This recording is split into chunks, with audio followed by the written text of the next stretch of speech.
One thing that everybody is surprised by is the amount of time it takes to make a movie like this. So we've been filming Monkey Kingdom for almost 3 years, and people just can't imagine what we're doing. I mean, even the local Sri Lankans think, can't you make a monkey film in 3 days?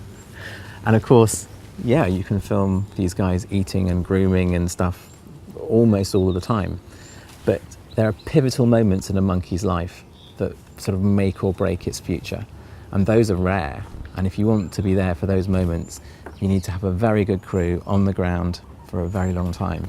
And that's the difference between a special wildlife movie and just kind of wildlife pictures.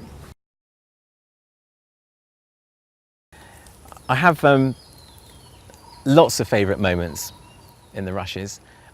I suppose the ones that I most enjoyed being there for were monkeys jumping from a great height into water, just because it's laugh out loud funny, and you just don't expect it. When it comes, you just think, there's no way he's going to jump from that height. There's no, oh my God. And then you see them jump, and you just think, if we belly flopped from that height into a swimming pool, it would hurt so much. You'd be split open. I don't know how they do it. And the other thing, which is great, is when they're swimming underwater, and you're down there with a mask and you see them swimming past, and you would think that they would be so out of their element, but they look entirely natural, and you can see little streams of bubbles coming from their nose, and you can see all the water waving through their fur, and they just look curiously like they're in their element. One of our other favourite monkeys is Grandad. Now, Grandad is like that sort of grandfather figure all the kids out there will know. He's seen it all before. He's a little bit tired. He really just isn't impressed by much. He's a little bit grumpy. He's a little bit slow to get up in the mornings. He's always about 20 metres behind the rest of the group, when you can see him sort of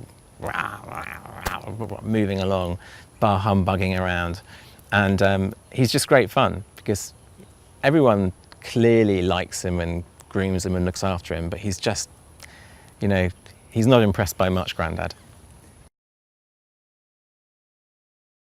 I think the audience will find these monkeys as engaging as we do, particularly on a big screen, when you can look into their eyes and see their facial expressions and see how rich and nuanced their behaviour is. I just think they'll find them captivating. I mean, there's barely a moment goes by when they're not doing something absolutely fascinating and something that is just incredibly like you or your friends would do. Gosh, I mean, there are so many favourite moments. I've really enjoyed watching the monkeys swimming. You know, underwater with a face mask, you see them swimming past, and you would just expect a monkey to be completely out of its element, but they seem amazingly at home. I love the way they jump from a great height into the water and have a big splash, huge belly flop, and you just think, oh God, that's gotta hurt. But they do it with such flair.